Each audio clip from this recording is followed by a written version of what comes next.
Hey guys, what is happening? And today we are doing another review of a Marvel Legends figure. This one's going to be the Mark 43 Iron Man that comes with the Thanos in the Thanos Build-A-Figure wave.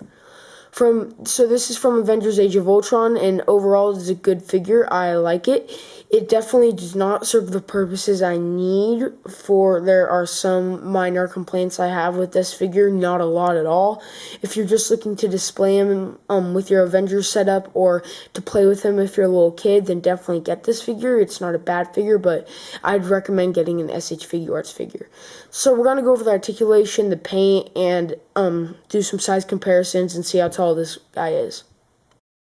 So the first thing this guy comes with is a Tony Stark head, and I have to say it's not the best detailed, and I definitely don't see the likeness to Robert Downey Jr., but it's not bad. As you can see, you can see the eyes are like looking this way, up in the distance. They're just like going, whoop, and it's like looking not at you at all. But and the same, the face has a good flesh tone. I like that. It just doesn't look like Robert Downey Jr., which is kind of a bummer since it is the Avengers Age of Ultron figure. But I do like this gold faceplate on the top. It definitely looks like it comes up and like down with his mask, which it does not, if anyone was wondering. There's a little gold paint right there. That looks really good. A red base through all. I like the mold on the back. Looks really good. No paint chipping. No irregular paint apps on this head. Looks really good. So let's take a look at the regular figure now. So going over all the paint details, we'll take a look at the head first. Whoa, stupid hand. Ugh. We'll take a look at the head first, and then we'll go under the body. So looking at the head, they used this blue, sky blue color for his eyes, and I like it. It doesn't look bad. I kind of wish maybe they had a little more of a white, like kind of like this, a white with some blue. It'd look a little better, more like his eyes are lit up, but this still looks really good. This is definitely not a complaint of mine at all. Nice gold throughout with some dark lines. I definitely like the sculpt on this Iron Man head. Then just red again all throughout the back. Very shiny metallic red, hot rod red, if you've seen Iron Man 1. But the head looks fine. It's a great sculpt. No complaints there. It's awesome. And then so looking at the arms, there's this little flak right here that comes up, and that's not bad. It has gold. The thing I like about this figure is it's a lot better than the Mark 42 figure, just because the Mark 42 is like all gold and some red, which is not Iron Man's design at all. So I really, except in the first comic when he's gold, but I really like the design of this figure. And so looking at the paint under it, it's a silver, which is really good. They did not skip out on the paint, which I like. Good detail in there. Then you got the silver little line right here. Then you have gold all on the underside right there. Red throughout, no paint, little scrapes or anything. Then if you look into the double jointed elbow, it's all red, which is nice. They didn't skip out on any paint there. You got the yellow, or the gold, I keep saying yellow, the gold going through here. Definitely did not skip out on the paint here. And then the only little complaint I have is if you can see, let's try to focus that. Okay, I don't know if you can see, but there's little gold splotches upcoming to the wrist, so that's just a little complaint. That could be a little better, but again, nothing too big, nothing definitely like not, I don't know how to say this, but like not preventing me from displaying him on my shelf. Yeah, that's what I wanted to say. Looking at this hand, it's pretty much the same details up here. No really paint splotches over here. There's kind of a little mess up with the sculpt or how the thing came out, not that big. A little extra plastic right there on the hand, if you can see it. Yeah, there you go, right there. And then I do like how this is blue, definitely, because I know some figures come with it just red, which is different. And yeah, that looks good. He has a hand in this pose, which I kind of like. It looks like he's repulsor blasting. That's good. Looking at his chest, he has the blue, the white center with some blue a little shadowing effect going around, which looks really good. Definitely in the back, I definitely like that arc reactor. It looks really good. Silver on the top, right next to the head joint. You got some gold here, a red base throughout. You got some red and silver paint. No real splotches on the chest piece. That's nice. Same over here. Maybe there's just some gray pieces. I don't know if you can see it. If my camera will focus. Yeah, you can see it. Some gray pieces going down. Not that big a deal. Same over that. Actually, that doesn't have any gray pieces. Looking up, they don't skip out and don't not paint over all this. So that's nice. It's a red throughout. Looking at the legs, you have the gold and the gray colors, the red ball joints. Then you have, looking down here, you just have another red and gold base, red and gold and silver base, or not base. And then you have his feet are just a solid red figure, and then the ball joints that hold them together are gray.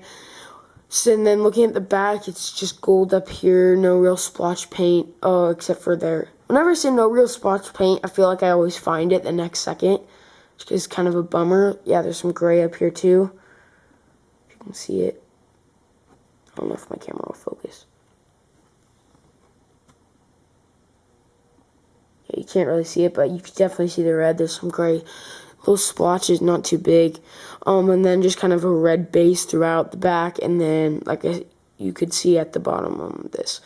And the only thing, one of my gripes that kind of refers to paint, not really a lot, is that they have the number for this figure right here. So when you're trying to get him in a flight pose or something, and someone's, or like side to side or battling someone in your shelf, people will always see, oh look, it's the white thing that's out of place. So you can paint over with like a red metallic color that hopefully matches this, let it dry, but I don't plan to. I'm not a huge customizer. I do some, but not a lot, so I'm not planning on doing that. Because I'm just kind of planning on having him kind of pose like that in a flight pose, which isn't that bad. So now we've been over all the paint with this guy, let's go over articulation. So looking at his head, his head can move about that far, which is kind of good. It's not that good for flight poses. As you can see, if you have him like this, it's not the best, but you can kind of make something work if you have him kind of leaned with his diaphragm joint up and you're having him go up. You can get something out of that. He looks down about that much, very useful. I don't know who he'd look down to, not really a lot of people, but still nice. Side to side movement and no pivot. A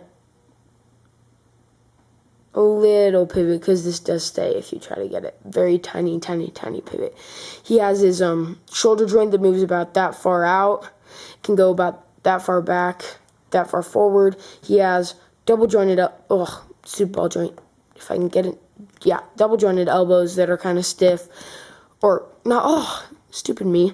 He has a bicep joint here. I kept saying double jointed elbows. Bicep joint here, double jointed elbows here, and his wrist can move up, down, side to side. But this little flak piece right here, this little plastic piece, does prevent it from moving up that much because it does push against this. So as you can tell, there's already some gold kind of little scrapes right here. So if you don't want to put stress on this piece and the plastic and the paint, I would recommend keeping the fist straight. And then over here, looking at it over here at the other one, I know a lot of people definitely want to get him in like a pose where he's shooting out a repulsor ray like that, which looks actually really good in camera. I really like that pose. It's really good. Can I keep him like that? Yeah. Hang on, I'm going to take a picture of this. I really like it. Pose didn't stay for that long. Anyway, going back to this real fast. His hand can move up about that much, but if you don't want to put a lot of stress on this and bend this plastic piece when it's down, I wouldn't recommend doing it a lot. But, you can kind of get something out of it. But I'd recommend just having them displayed on your shelf in a different way. But that's just one of my gripes, that you can't, because it'll bend the plastic. You can't keep them in that pose like this. So what I'd recommend doing is getting another figure and keeping this guy in an Avengers display where he's not in a repulsor one. Or I just recommend always keeping him in a flight pose. That way you don't really need this to be out like a repulsor ray. And having an SH Figuarts figure or another Iron Man, Marvel Legends figure doing a repulsor pose, or having his, hand out to blast a bad guy. Anyway, going on to his chest, he has a diaphragm joint that goes all the way. He has pivot, nice pivot. Can move down about. Well, can't move the body down about that far, honestly, which isn't the best, but And then it can move back a lot, which I wish the front did, but it doesn't. It moves about like 1 notch. This moves about like 3 or 2 notches. And then looking at his leg, and then he can bend actually this far on this joint with his bone socket and bend about that far back without his diaphragm joint. And then looking at his legs can move that far out, which is pretty weird. He can do the splits. That's kind of weird for Iron Man. I'd expect that out of another figure, but no. And then you have his thigh joint that can move side to side, double jointed knees, and then up and down movement on his legs. And yes, he does have ankle. Looking at the height of this figure, he does stand at about, I'd say, 6 1/4, a little over inches tall, almost 7. Here he is compared to the Marvel Legends Captain America from the same wave that I haven't reviewed yet. And I think they're a pretty good height comparison in my mind. They have a good balance. Iron Man is definitely taller than Cap, but I think that's a really good fit for them. Iron Man's just a bit taller in this, in the action figures, which I think is awesome. I think this is a perfect scale for the two figures. Here he is compared to Spidey, his little buddy Prodigy in Civil War. As you can see, he's just about a centimeter, maybe, shorter than Iron Man, which is good. I like this scale again. They look really good together. This is for Marvel Legends, so Iron Man scales great with most Marvel Legends. As you saw in my review yesterday, he doesn't scale well with the Deadpool, but that's Deadpool's fault, not his. So, Iron Man's a great figure, like, for scaling with your Marvel Legends, so I wouldn't worry about that. If you're kind of worried about how he'll fit with your Avengers display, he will fit. And he's a great figure for any Marvel Legends, and in some cases, maybe Marvel Select, depending on how tall your figures are. If they're just 7 inches, then he's very shy of that, so he could definitely kind of fit in for that. And here he is compared to worst Deadpool. Yeah, as you can see, Iron Man kind of towers over worst Deadpool, which I'm okay with. It's not that bad. But yeah, I just hate worst Deadpool, so I always compare him. So overall, this Iron Man is a great figure, depending, and then I'm going to give a little advice for both parties. If you're just a kid and you really want an Iron Man figure and you've kind of been, like, wanting one for your little playtime sessions, I guess, and you have a Cap and stuff, get this one. It's cheap on Amazon or eBay or wherever you're gonna get it. It's nice, very well articulated. There's nothing wrong with it. I doubt a kid would be posing it in this figure, and so the plastic wouldn't bend.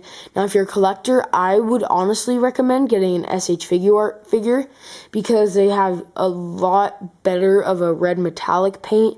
Articulation so much better, and it comes with the repulsor effects and the rocket boots, in a way, rocket boots, the repulsor, his feet effects, and then using a Mafex or if it does come with Iron Man, you get a SH Figuart stand, a flight stand to display him in, because this comes with no such one. Or I'd recommend getting the new one from the Civil War wave, the Iron Man Mark, I think it's 46, with the 2 flame effects, the 2 blue ones.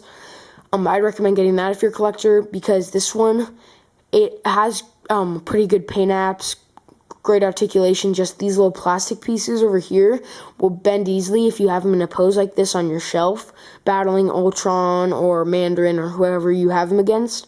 So that's why I'd recommend getting another 6-inch Iron Man that doesn't have this, which is a lot of SH Figuarts figures or something like that. But overall, he's not a bad figure. If you're a kid, definitely pick this figure up. I like him a lot. He's definitely serving a place on my shelf right now, but not in... fell over, but not in the pose that I would like him in, but which doesn't really matter to me that much. So again, thank you guys for watching my review. If whoever watches my review, I don't have a huge fan base, but like, comment, subscribe, and as always, we'll have photos of this review at the end of the video, or not of this review, but of the figure and poses at the end of the video. And like always, peace.